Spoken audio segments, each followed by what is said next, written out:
It's my pleasure today to introduce one of our very own, Matty Jeronimo, has managed the Occupational and Environmental Hygiene Lab at UBC since 2013, and he's worked on a wide range of occupational and environmental health projects, usually involving the development or implementation of quantitative methods.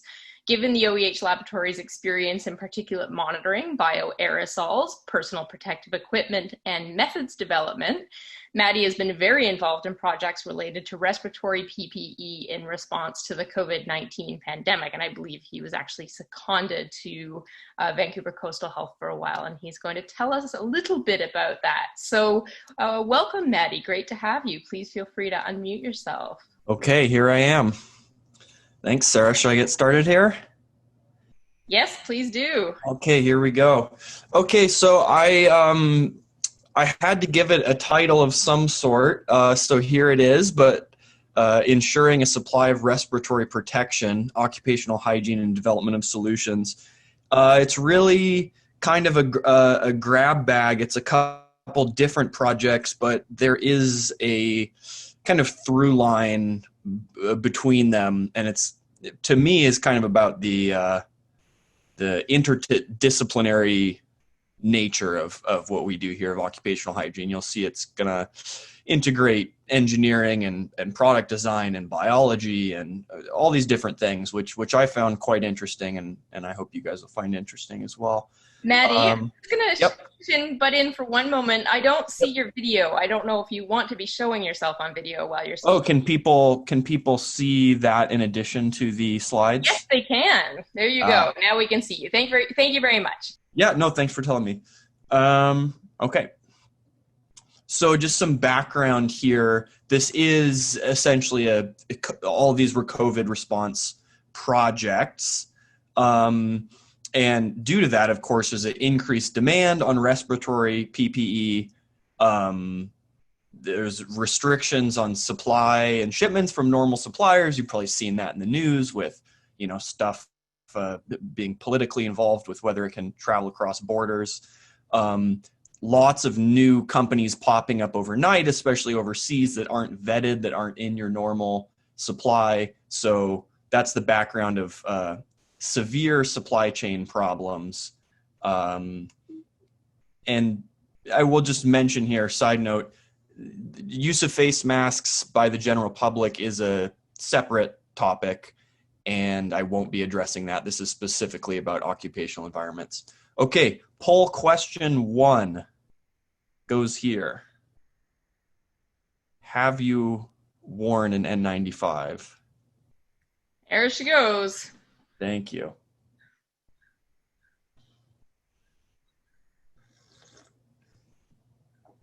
Oh, wow, people are quick.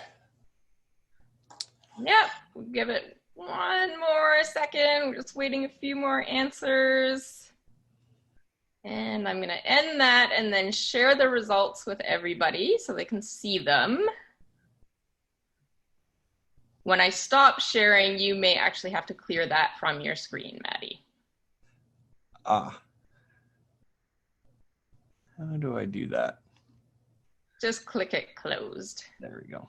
There you go. Okay, so a good 3/4 of everyone has worn an N95 here. Okay, that's good to know. That influences a little bit. So how do we address these limitations? This was coming from the US CDC, these ones here. Use of expired stockpile respirators. That's an interesting one. They do have an expiry date printed on them, but there's various literature about whether that actually does anything. So in an emergency situation, people can authorize use of expired respirators. Decontamination and reuse of respirators, they're traditionally single use and dispose, but that's being rethought to some extent here. Also obtaining PPE from what I call non-standard sources. So it could be, it has a certification, but it's from another country, or it's a new supplier you've never heard of that's from your country. That's to some extent explicitly allowed by the the US FDA emergency use authorization, and WorkSafe BC kind of following suit on that. But even given that, how do you know that you can trust it is a pretty relevant question to anyone who's actually trying to implement this. And can we adapt any of these materials in non-traditional ways? If it can't do something for us, can we do something else with it? Okay, so, okay, poll question 2. So this little subsection is going to be about decontamination and reuse of respirators. There we go. Okay, is disinfection or sterilization more stringent?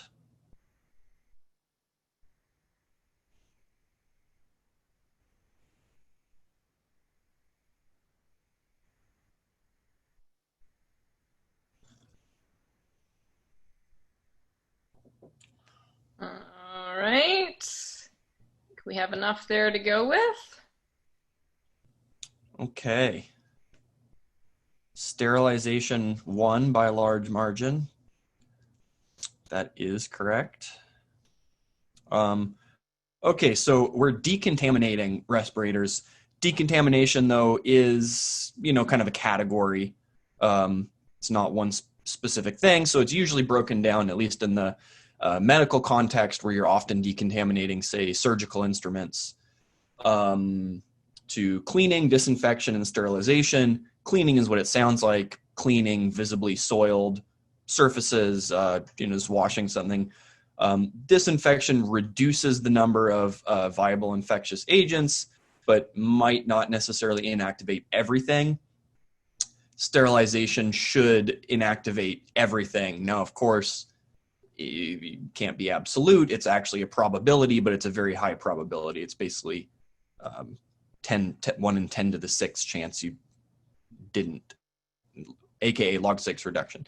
That's just a bit of background here.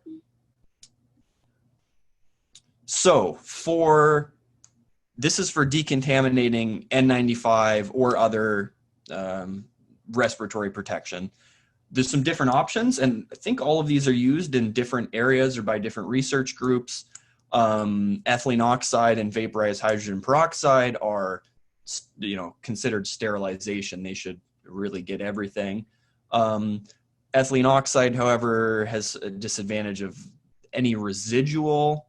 Ethylene oxide is a human carcinogen, so you have to be very careful about that. That kind of, requires a whole nother layer of assurance testing. Vaporized hydrogen peroxide does work well. It doesn't have those kind of health risks. It's pretty easy to implement, but it's expensive. You can buy dedicated units for hospitals, but it's a big expensive piece of equipment. DIY setups are possible, but it's a large undertaking. That's basically some facilities would set aside an entire room or a shipping container and make this big vaporized hydrogen peroxide chamber, essentially. And there's moist heat, by which I mean non-autoclave moist heat, not at that elevated temperature and pressure, basically a warm oven that holds a certain humidity. That's what we chose. There's also dry heat. So this project was doing moist heat, cheap to implement, doesn't really have any process hazards or byproducts, easy to do. You can do a number of cycles in a row. You can make a desktop unit that's the size of like a, home appliance, kind of like a dishwasher. Dry heat would also be possible to do in this manner, but moist heat is easier. The presence of water facilitates basically denaturing the proteins to inactivate virus. You would have to use a higher temp if you're doing dry heat only. That presents other problems because a lot of these materials are plastics or otherwise easy to damage. Here's a picture of the actual prototype unit. So our lab, and this also involved a lot of help from Karen Bartlett, so thank you, Karen. participated in a Genome BC grant led by Barrelwise, which is kind of a UBC spin-off company. It's based here, but is a private company, to investigate this, see that it works, and then be able to produce these units locally. Basic experimental plan, I don't know, I think it's kind of what you would expect. Different types of respiratory PPE, including filtering face piece respirators, as well as some like cartridges for half masks, were subjected to many cycles, 10 plus, of decontamination. There's simulated work between each cycle, donning and doffing, adjusting the nose, moving around, walking around, talking, and filtration, efficiency, and fit were tested in between each cycle. Here's a fit test graph, bit hard to read. There's a bunch of data points. There's different people with different masks, but the important thing is we see no trend of degradation. So and then this is with to clarify, this is with the same person receiving their mask back. Some places will do it where if they're reprocessing a lot of them, they'll just all go into a bag and you clean all of them and then they go back to whoever it goes back to. Some places tag or label and it goes back to the same person. This would be using that system. So, okay, the fit stays okay even with the decontamination. How's the filter efficiency? And this was analyzed in Steve Rojak's lab just across the street in mechanical engineering. So thank you to Steve.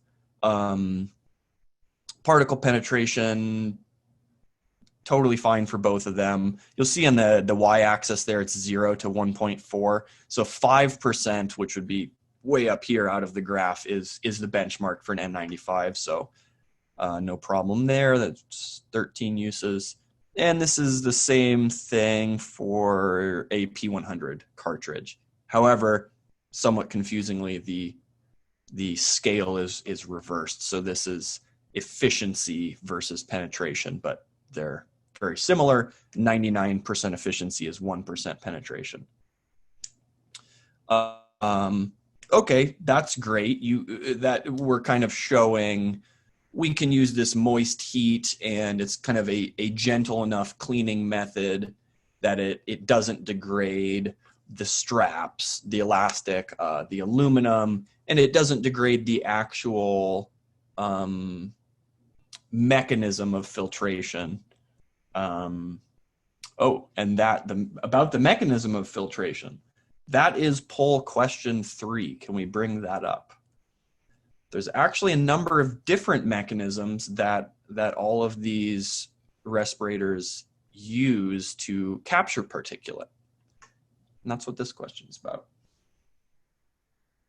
There we go. This one's maybe slightly harder, which is not a capture mechanism.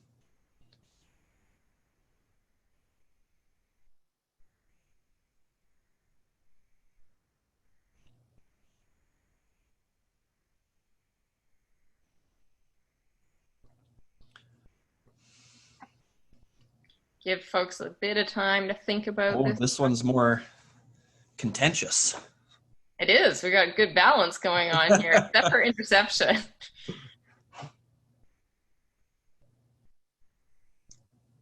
Gonna wait till we get to at least 50. Sure. Just take a stab at it, folks, if you're not sure which one.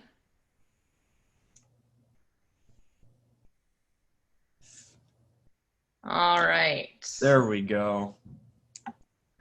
Okay, so that's an interesting one. The wisdom of the crowd was correct. Elution is not a capture mechanism. All of the other ones are. Electromagnetism in second place there. Yeah, actually there is a permanent electrostatic charge on the filtration media that significantly affects the filtration, as do diffusion and impaction, and then that's not even all of them. If you were doing a very, very detailed view of this, you would actually have to take into account gravitational effects. Now that's like probably quite a few decimal places out, and I'm not going to worry about that, but so basically, back to the decontamination here, what we're showing is it hasn't degraded any of those capture mechanisms. We're still getting efficient capture. But does it actually do the thing that we need it to do? Does it decontaminate? In this case, we're thinking about, SARS-CoV-2. Of course, we're not going to work with that in our lab here. We don't have the certification biosafety level or really the desire. But so we used phage as a surrogate, which, if you don't know the background, is a type of virus, but it will infect bacteria and not mammalian cells. And so it's a good indicator for inactivation. And this is a bit of a table here, but essentially the things that should be below LOD are below LOD. The controls are positive. Like it works actually quite well for inactivation of the virus.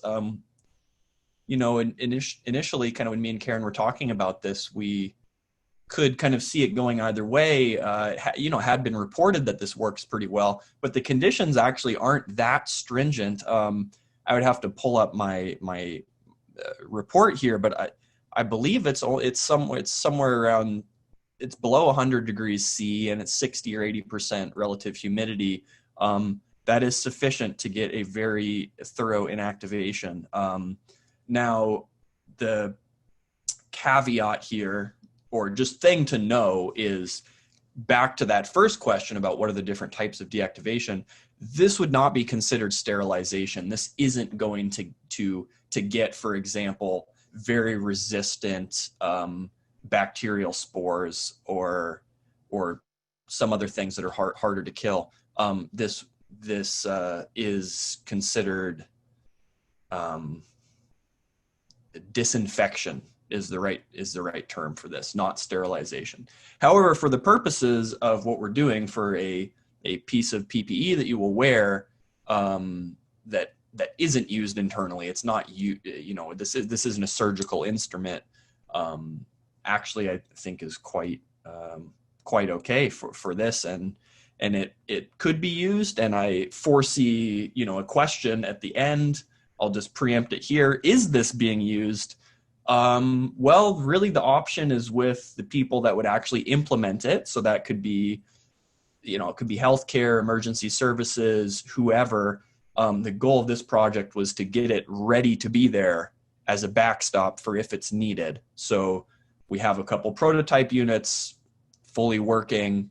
We're ready for if people need them. Are they actively being used in the province right now? No, they're not. The goal of this, as with subsequent things, is to have it ready to go when we need it. Okay, shifting gears a little bit. So that was about, okay, what can we, how can we repurpose existing stuff? This will be about what do we do with other stuff that's coming in. So PPE in Canada has very specific requirements for testing. I mean, this is for everything: gloves, gowns, face masks, respirators. I'm focusing on respirators, of course. Test methods are for the most part identical to the US. There's a couple small differences here and there where something may be required in one place and not in the other, but the methods that are required in both, by and large, fully line up. So, as many other things in Canada, we kind of piggybacked on that, and very little capacity existed in Canada to do this here. Oh yeah, okay, I have a question here. This is going to be about, this question 4. This is about testing for N95s. What tests need to be done to get that stamp that says this is an N95?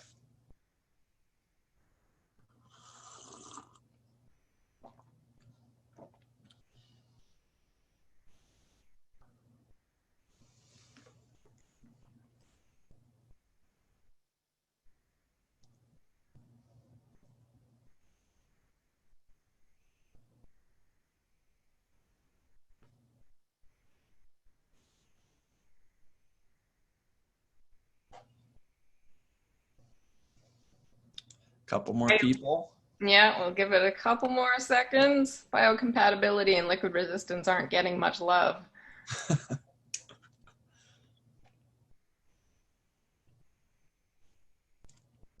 Okay, those results shared. Okay.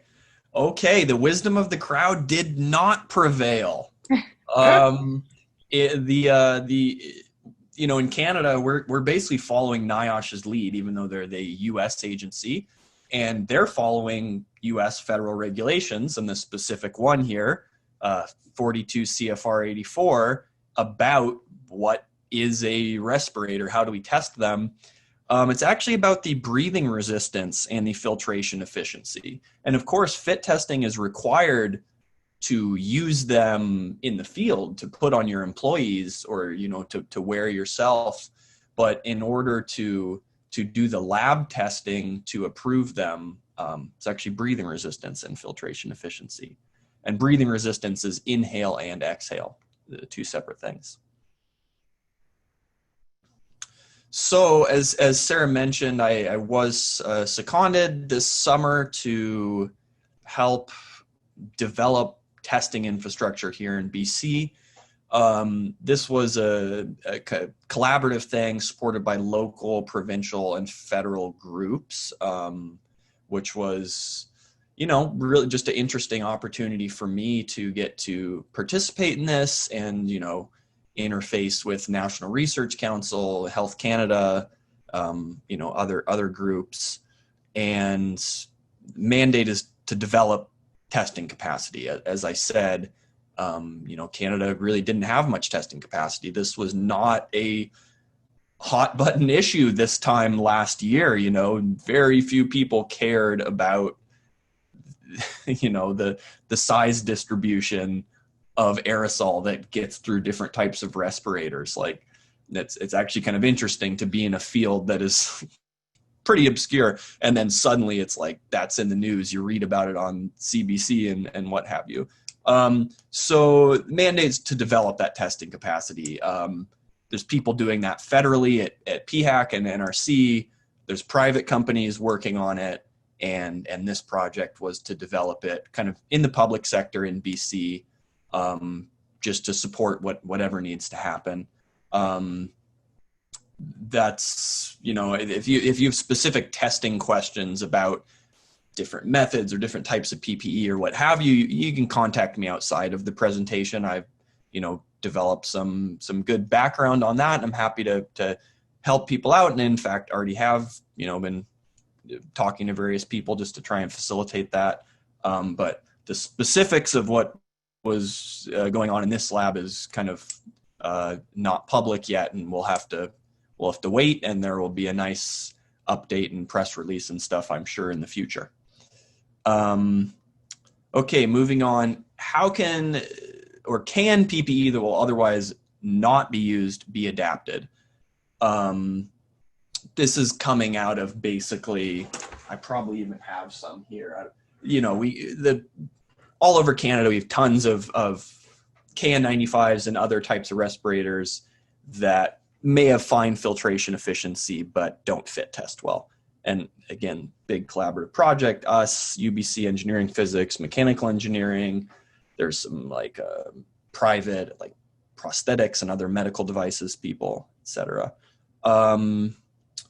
Okay, two different things here. I'll go through this one first. This is kind of just brainstorming. Can a frame be placed over an ill-fitting respirator to correct the fit?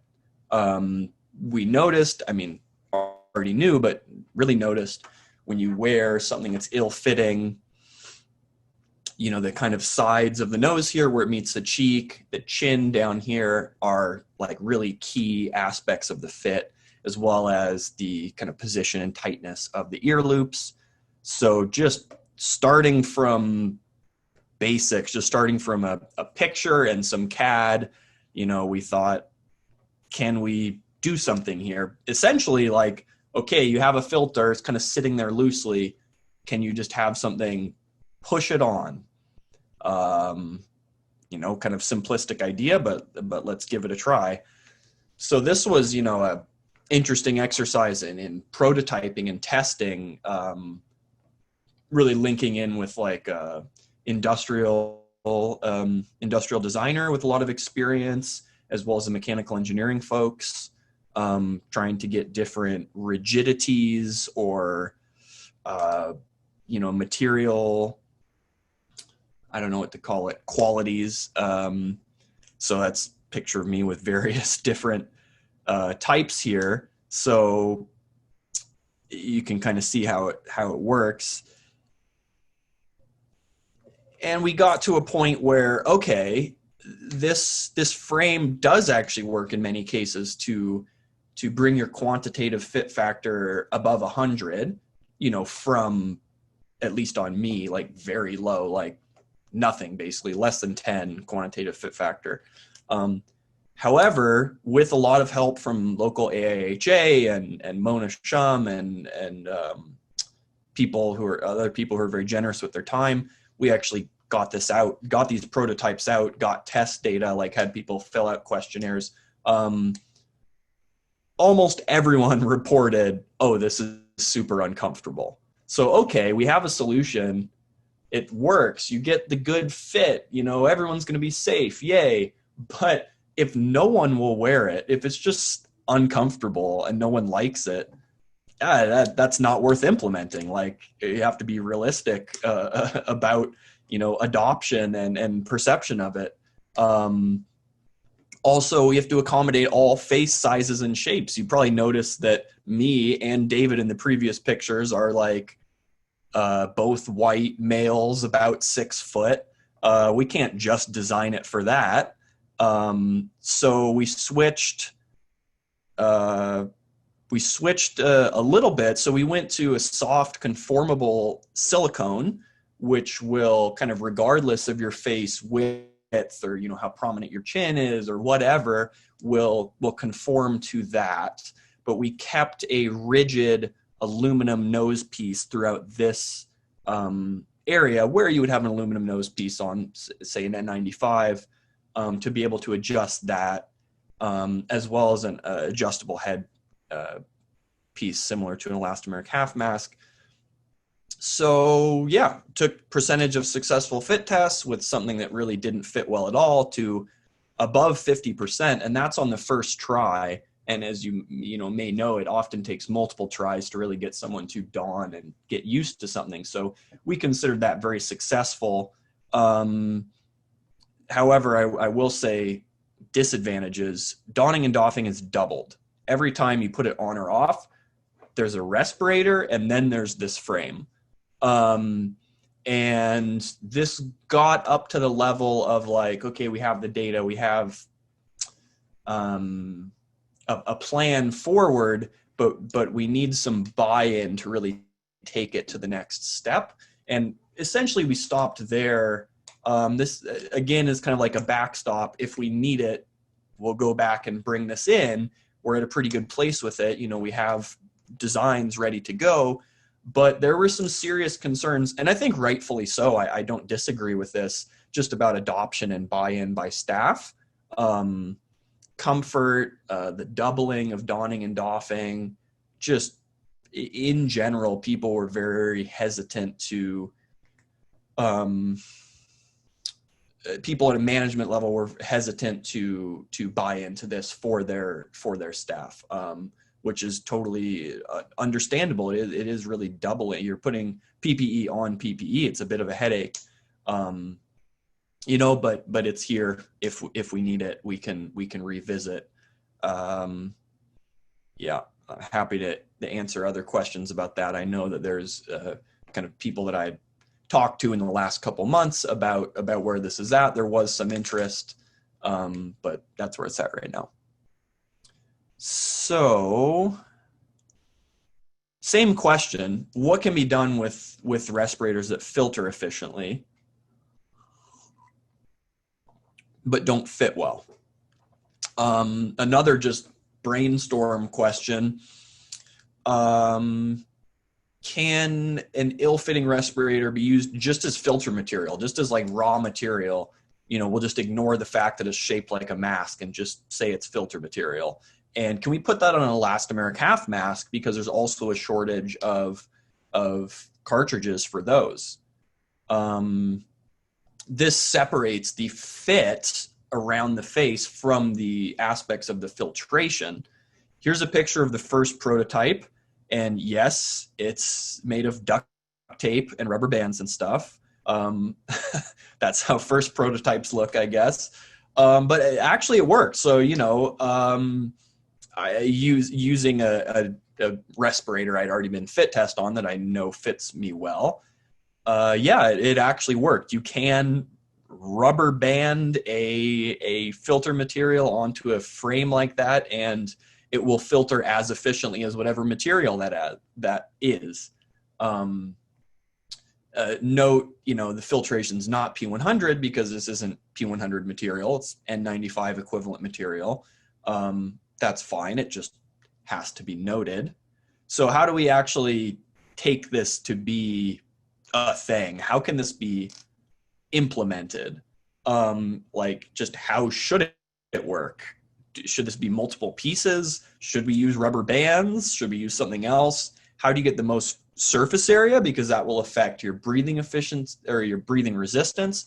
It also affects the filtration efficiency, because really that's dependent on face velocity. Increased face velocity will be increased penetration. How do we ensure a seal every time? Okay, I showed it can work. I did a couple things on myself in the lab, but it needs to always work.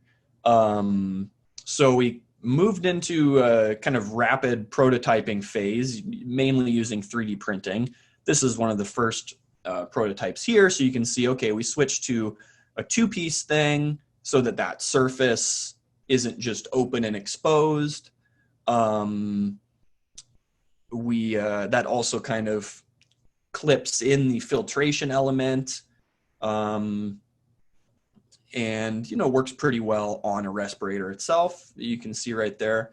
But there's some drawbacks. It doesn't click on that tightly. You can see on the left there's kind of a skirt of material left protruding, which if this gets touched or contaminated during a shift, you would have to get rid of it, and we don't want that to happen. We are not intending for it to be used that way. So moving to more advanced prototyping, and each stage of this is bouncing around between me and other people on the occupational hygiene side, back to the engineering folks, to people in healthcare with insight on how this would actually be implemented. So we have to figure out, is it reusable? Well, we're intending it to be reusable. Well, how many times can you reuse it? 10 times or 50 or whatever? Can it be cleaned? How can it be cleaned? Like during a shift, you can just wipe the exterior. How do you clean it in between shifts? Lots of questions like this, which, kind of not that interesting to address here, but they were addressed. You can see the opening design. This left to right is chronological on that image. The opening design kind of changed. So that was to address positive and negative pressure seal checks. So with a smaller, squarer opening, you can more easily do the seal checks. That was, I believe, an ask from WorkSafe, and that's a great idea. Also throughout, we have to be cognizant of how will it actually be manufactured. So there's a lot of aspects of just the physical shape and design that limits or make easy the manufacturing process. So that one on the right is what we arrived to. And here's another view of it. You can see it doesn't have any cutouts on it, and some of the dimensions are slightly different, but it fully covers the filtration material. It's open enough that there's no breathing resistance just by the physical design. And all the surfaces are smooth and can easily be cleaned, and it can be, disinfected between shifts. Same question, same answer as last time. Is it practical? Will it be used? It's less easy than just buying a box of P100s from your supplier. But when there's a lot of uncertainty, it's good to have a vetted, ready to go solution. And we're pretty happy with how this one turned out. We'll, we're doing the legwork to make sure that it actually could be implemented. So this is going through a WorkSafe BC variance application so that it officially is ready to go if someone needs to pick it up. Okay, that's a lot of talking for me. Yeah, I wanted to thank all the research partners. This kind of sounds like I just did so much amazing research, but really it was not mostly me. I just provided input, and people all over UBC and external to UBC did a lot of good work here, and I'm just happy to have offered my experience where I could, and I would love to chat with anyone who has questions about this, because I know it's kind of a hot topic right now.